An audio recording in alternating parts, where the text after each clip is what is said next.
Bonjour, nous abordons aujourd'hui le thème « Comment s'épanouir dans son travail ». Le travail est-il la conséquence du péché?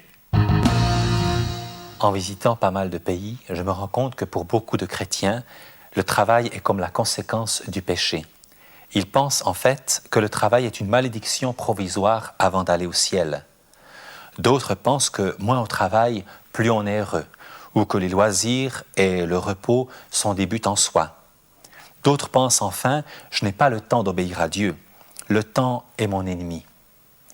En réalité, toutes ces pensées sont fausses. Pourquoi? Parce que Dieu lui-même travaille. Nous le voyons au début du livre de la Genèse, qui crée, il parle, il observe, il donne un cahier des charges aux étoiles, à la lune, à la terre, il bénit les poissons et les oiseaux, et puis il crée l'homme et la femme à son image, et il se repose enfin de toute son œuvre. Notre thème, bien sûr, c'est le travail, comment s'épanouir dans son travail. Mais disons en passant que le repos est une chose extrêmement importante. Un jour, un pasteur a dit « Moi, je ne me repose jamais parce que le diable ne prend jamais de repos. » Et quelqu'un lui a dit « Tu vas finir par lui ressembler. » En effet, je crois que celui qui sait s'arrêter, considérer ce qu'il a fait, se reposer et se renouveler, à l'exemple de Dieu lui-même, portera en finalité beaucoup plus de fruits que celui qui veut travailler sans jamais s'arrêter. Dieu, Père, Fils et Saint-Esprit, n'a pas demandé à quelqu'un d'autre d'agir. Il l'a fait. Il n'a pas agi comme un magicien qui jouerait de sa baguette. Non, il a réellement travaillé. Et puis, le travail n'est pas une malédiction provisoire avant d'aller au ciel, puisque l'homme, avant la chute, a reçu deux responsabilités bien précises. L'Éternel Dieu prit l'homme et le plaça dans le jardin d'Éden pour le cultiver et le garder. L'homme a également reçu une responsabilité intellectuelle de la part de Dieu, puisque c'est lui qui a dû nommer tous les animaux de la terre qui avaient été faits. Nous voyons également dans Proverbes chapitre 31, la femme vertueuse qui travaille d'une main joyeuse. Que fait-elle? Elle instruit, elle achète, elle vend, elle fait des bénéfices, elle plante, elle donne aux pauvres, elle fait des habits et des couvertures, elle enseigne, elle supervise sa maison. En est-elle abattue, lassée? Non. La Bible nous dit que ses fils la disent heureuse, que son mari la loue et qu'elle jouit du fruit de son travail et que de plus ses œuvres glorifient Dieu aux yeux de toute la ville. En voyageant ici et là, je me suis rendu compte que même si toutes les femmes n'ont pas toutes ces qualités-là, elles ont d'autres qualités. Une persévérance, un don de soi, une créativité extraordinaire. Et je vois que beaucoup de villes, de villages, de pays tiennent la route à cause de ces femmes vertueuses. Et puis, Jésus aurait pu rester au ciel et prier, mais il est venu sur cette terre, il a travaillé. Probablement pendant quelques 18 ans, il a été fils du charpentier, mais également charpentier lui-même. Et il a dit à ses disciples dans Jean 5, verset 17, « Mon Père travaille jusqu'à présent et moi aussi je travaille. » Il a dirigé cette équipe missionnaire avec ses apôtres pendant plusieurs années sans relâche. Et puis même après sa mort, sa résurrection et son ascension, la Bible nous dit le Seigneur travaillait avec eux, avec ses disciples, avec les croyants et confirmait la parole par les miracles qui l'accompagnaient. Les apôtres également travaillent. Paul, dont les linges guérissaient les malades et faisaient parfois fuir les démons. Pierre, dont l'ombre passait près des malades et ceux-ci étaient guéris, ces apôtres auraient pu se nommer de titres ronflants comme président général de la mission mondiale de Christ. Ils auraient pu se faire servir comme des petits rois. Mais ça n'a pas du tout été leur attitude. Paul dit, tel un lutteur, je tends mon être tout entier et je travaille avec acharnement en me confiant dans les forces que me donne celui qui agit puissamment en moi. Il a dit aussi, nous sommes ouvriers avec Dieu, nous travaillons avec Dieu. J'ai vu dans l'Écriture près de 200 fois le mot « travail », sans compter les autres mots similaires comme « activité »,« service »,« occupation »,« œuvre »,« métier »,« fonction »,« ministère ». Beaucoup de nos compatriotes pensent que la Bible est un livre liturgique utile pour le culte et la vie dans l'au-delà. Mais en réalité, c'est une terrible caricature. La Bible a un message pertinent et efficace, que ce soit pour les hommes d'affaires, pour les ouvriers, pour les ménagères, pour les enseignants, pour les ministres, pour les banquiers. Dieu a beaucoup à dire en ce domaine. J'ai vu sur 144 passages dans l'Ancien Testament que près de 120 fois le travail était nommé de manière positive.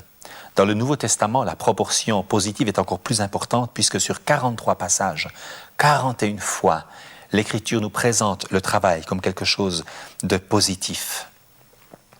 Le travail, nous pouvons le dire, basé sur l'Écriture, c'est coopérer avec Dieu lui-même. Exercer un métier, une activité privée, familiale ou annexe, c'est être ouvrier avec Dieu si nous suivons ses voies, si nous entrons dans sa bénédiction. Sur terre comme au ciel, le travail est une source de créativité et d'épanouissement. Du moins, ça peut le devenir avec le conseil de Dieu. L'oisiveté et la paresse engendrent une vie fade et malheureuse. Les loisirs et le repos sont précieux, mais ce sont des moyens et non des buts. Et finalement, nous voyons que le temps est un bon serviteur. Il est un allié pour entrer dans les voies de Dieu.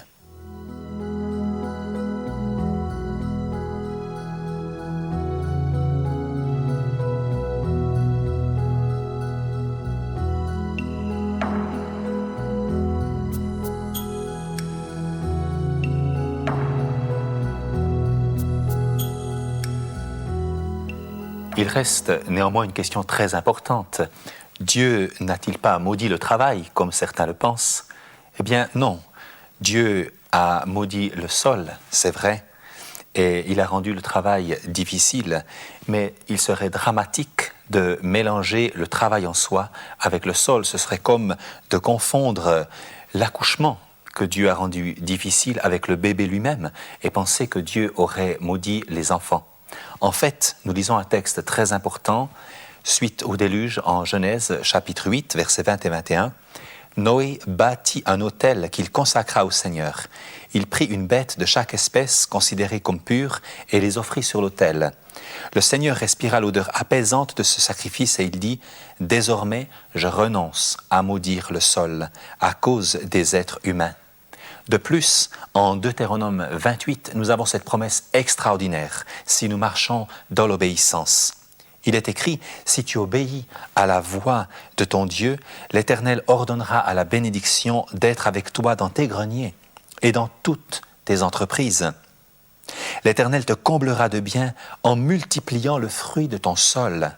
L'Éternel t'ouvrira son bon trésor, le ciel, pour envoyer à ton pays la pluie en son temps et pour bénir tout le travail de tes mains. Après que nous ayons connu le Seigneur, que nous nous soyons engagés, que nous ayons été instruits dans la parole, que faut-il faire? Qu'est-ce que Dieu attend de nous? Faut-il répéter? Faut-il recommencer? Eh bien non, il reste la mission, c'est-à-dire le travail pour chacun d'entre nous. Dieu veut que nos vies soient changées, que nos familles soient changées, que nos villes, que nos pays soient changés. Si nous nous réunissons pour nous nourrir de la parole de Dieu 6 heures par semaine, eh bien, il reste 162 autres heures pour mettre en pratique. Le Seigneur prépare une épouse pour l'éternité. Il nous prépare à régner avec lui. Quelqu'un a dit que Dieu ne vient pas rechercher un bébé, mais une épouse. Quelqu'un a dit également, l'Église n'est pas une salle d'attente pour aller au ciel, mais un laboratoire de gouverneurs pour changer les nations. J'aimerais le répéter, ce n'est pas un verset biblique, mais ça m'a donné à réfléchir et j'espère que vous réfléchirez aussi à cela. L'Église n'est pas une salle d'attente pour aller au ciel, mais un laboratoire de gouverneurs pour changer les nations. Si nous voulons nous épanouir, si nous voulons être bénis dans notre travail et dans toutes nos activités, il nous faut cultiver une nouvelle mentalité. Notre profession utilise une large part de notre temps de veille. 50 à 75% de notre temps de veille est consacré au travail. Ce travail peut devenir vocation, lumière, saveur dans une société en mal de confiance, de générosité et dans une société en recherche de vrais bâtisseurs, de bâtisseurs authentiques. Le travail séculier n'est pas une perte de temps. Je rencontre des chrétiens engagés et même parfois responsables dans des communautés locales qui me disent « Eh bien, toi au moins tu fais quelque chose d'utile pour Dieu, tu enseignes, tu évangélises, tu voyages, tu écris des livres, mais moi je suis ingénieur, moi je suis mécanicien, moi je suis boulanger et je déteste mon métier. » Ma vie n'a pas de sens. Heureusement qu'il y a l'étude biblique, la réunion de prière, le culte ou la chorale pour donner un sens à mes semaines. Je travaille parce que je suis obligé. Je dois payer mes factures, je dois bien nourrir ma famille, mais je déteste ma profession. Je crois que Dieu saigne en entendant ce genre de réflexion. Et moi aussi, j'ai beaucoup réfléchi et j'ai beaucoup été attristé par ce genre de vision. Notre mépris pour notre travail professionnel peut nous cribler de doutes au point que notre travail devient à nos propres yeux une œuvre morte. Il y a certaines communautés et certains groupes de jeunes où nous avons l'impression qu'ici, la personne, si la jeune fille, si le jeune homme sont spirituels, alors ils vont devenir missionnaires, ou ils vont devenir évangélistes, ou ils vont faire une école biblique. Et puis, s'ils sont un peu charnels, s'ils sont un peu moins consacrés, alors ils vont prendre une autre activité comme enseignante ou infirmier ou monteur, électricien ou d'autres professions. Même si ces choses ne sont pas dites tout haut, souvent nous les pensons tout bas. Il y aurait ainsi dans une communauté de 200 ou 400 membres 3 ou 4 personnes qui seraient dans la pleine volonté de Dieu et qui feraient un travail spirituel, et il y en aurait 196 ou 197 qui travailleraient simplement pour le monde.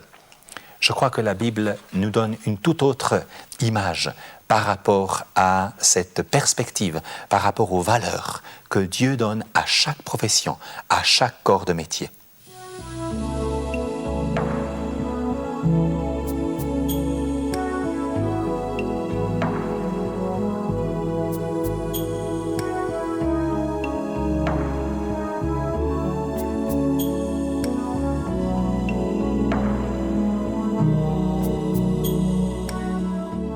Christ peut changer notre profession, certes, mais il peut aussi lui donner sa vraie dimension. Le miracle de Dieu est plus souvent un changement de mentalité qu'un changement de métier. Bien sûr, les ministères décrits dans Éphésiens 4, verset 11, gardent absolument toute leur valeur.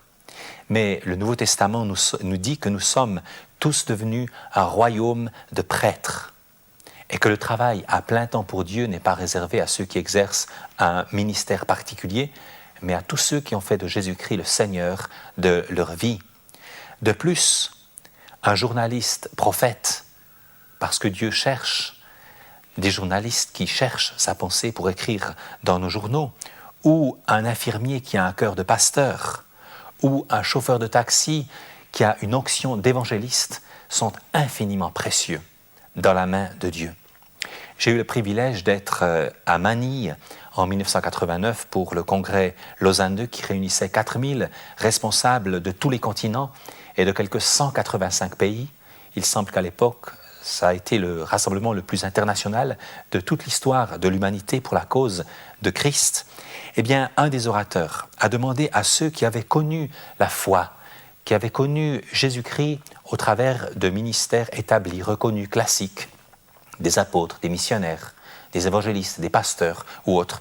Il a demandé à ces personnes de se lever. Et environ 300 à 400 responsables du monde entier se sont levés pour témoigner de cela.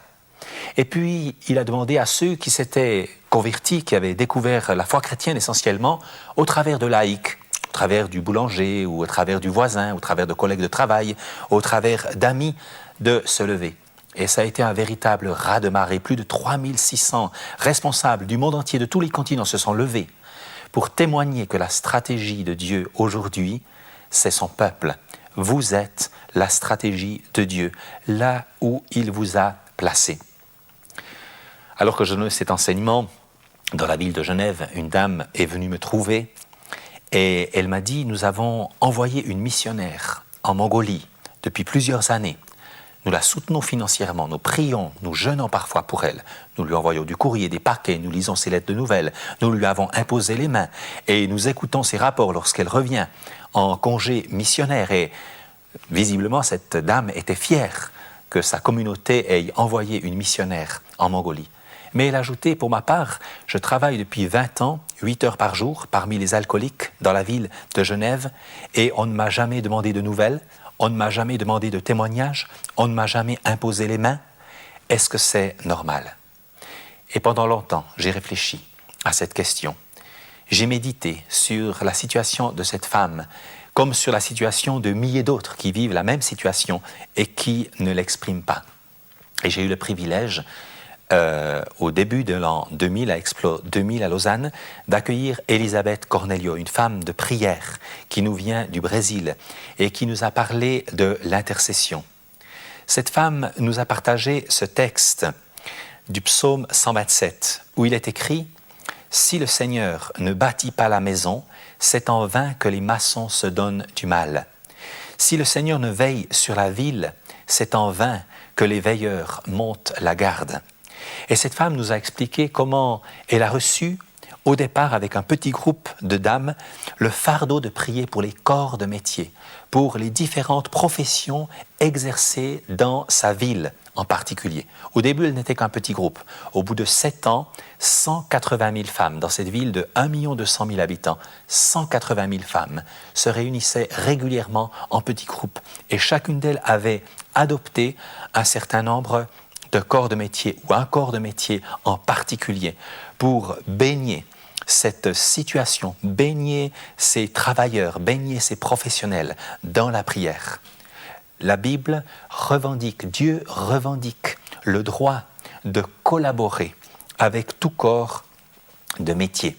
Jésus a dit « Sans moi, vous ne pouvez rien faire ». Et l'Ecclésiaste a dit dans l'Ancien Testament « J'ai considéré toutes mes entreprises et la peine que j'avais eue à les réaliser. Eh bien, tout cela n'est que fumée, course après le vent. » Si nous ne laissons pas à Dieu sa place, quand nous bâtissons, quand nous enseignons, quand nous veillons, quand nous gardons, quand nous construisons, eh bien, la Bible nous dit que notre travail est vain.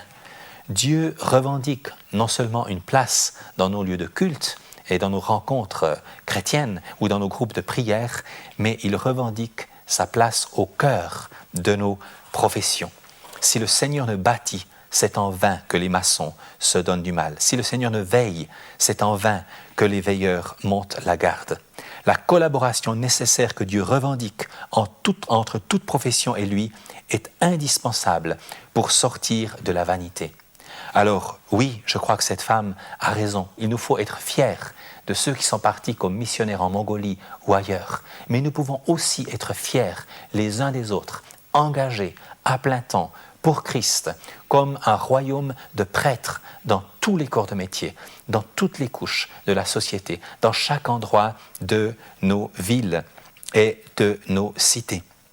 Prier pour les corps de métier d'une ville, comme elle le fait avec son armée de femmes, n'est pas une petite idée sympathique pour égayer nos groupes en mal de nouveautés, mais une stratégie puissante pour réformer la société. C'est une semence pour passer d'une situation médiocre à une vie saine, d'une société sclérosée et chroniquement malade à une ville nouvelle, car c'est alors que le Seigneur veille, bâtit, inspire, enseigne, guérit.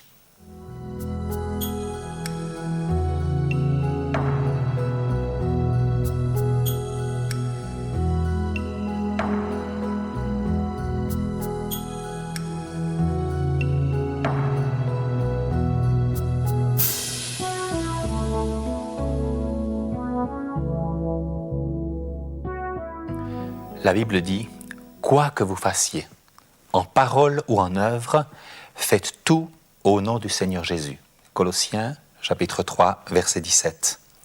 Quand Jésus dit « Sans moi, vous ne pouvez rien faire », il sous-entend aussi « Avec moi, tout métier digne de ce nom devient utile, précieux, béni. Sans moi, il n'est que poursuite du vent, comme l'a exprimé l'Ecclésiaste. » Elisabeth Cornelio, qui a organisé ces groupes de prière de femmes, ces groupes de prière qui ont réuni jusqu'à 180 000 femmes, ont vu la ville transformée. La police régulièrement fait appel à ces groupes de prière pour résoudre des problèmes particulièrement délicats. Et si nous observons ce que Dieu demande dans le psaume 127, nous voyons qu'il est légitime que chaque corps de métier bénéficie de l'intercession. En fait, dans cette ville d'1,2 million habitants, la proportion de chrétiens engagés est passée en 7 ans de 6% à 45%. Aujourd'hui, je crois que bien des groupes de prière désireraient mettre cela en pratique, non pas en bouleversant tout, non pas en se réunissant plus régulièrement, mais en consacrant de temps en temps, peut-être une fois par mois, en adoptant une partie, un corps de métier stratégique pour que la ville bénéficie également de la prière. J'ai nommé ici une douzaine de domaines que j'ai reçus d'Elisabeth Cornelio au travers de son message. Par exemple, la municipalité, le maire, les municipaux, l'administration, les services sociaux, les eaux, la voirie, les énergies, l'environnement. Il ne s'agit pas simplement de dire « Seigneur, bénis nos autorités », mais il s'agit d'entrer dans une disponibilité en disant « Seigneur, que veux-tu construire? Que veux-tu dire ?»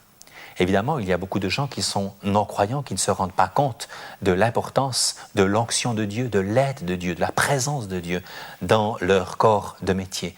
Mais nous qui comprenons ces choses, nous n'allons pas laisser les puissances occultes, nous n'allons pas laisser un champ libre aux puissances occultes. Nous n'allons pas laisser l'atmosphère se charger spirituellement et se dégrader. Nous allons entourer les décisions prises en haut lieu, nous allons les entourer de prières afin que la crainte de Dieu soit là, afin que Dieu conduise les décisions des rois comme un courant d'eau dans sa main. Un autre groupe pourrait adopter l'éducation, par exemple, c'est-à-dire les étudiants, les instituteurs, les professeurs, les pédagogues, les éducateurs. Si le Seigneur n'enseigne, si le Seigneur ne discipline, l'atmosphère de la classe est ruinée. Un autre groupe pourrait adopter tout ce qui concerne la santé, c'est-à-dire les médecins, les infirmiers, les sages-femmes, les pharmaciens, les ambulanciers. Un autre groupe pourrait faire des recherches au niveau du commerce, les agriculteurs, les commerçants, les hommes d'affaires, les industriels, les banquiers.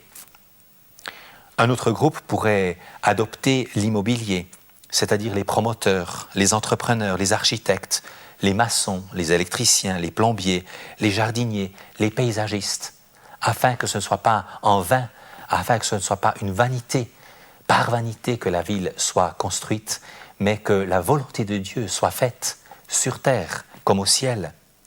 Un autre groupe pourrait adopter les transports. Et la télévision, toutes ces dernières années, nous montre combien il y a des difficultés, combien il y a d'insécurité dans ce domaine. Parce que si l'Éternel n'est présent dans les bus et dans les trains et dans les avions, eh bien, c'est l'anarchie qui s'installe, c'est la violence qui prend de plus en plus de place. Nous pouvons baigner dans la prière les chauffeurs, les cheminots, les pilotes, les marins, les mécaniciens. Un autre groupe peut adopter les communications, c'est-à-dire les informaticiens, les monteurs, les postiers, les facteurs, cette multitude de personnes qui travaillent aujourd'hui dans la communication locale, nationale et internationale.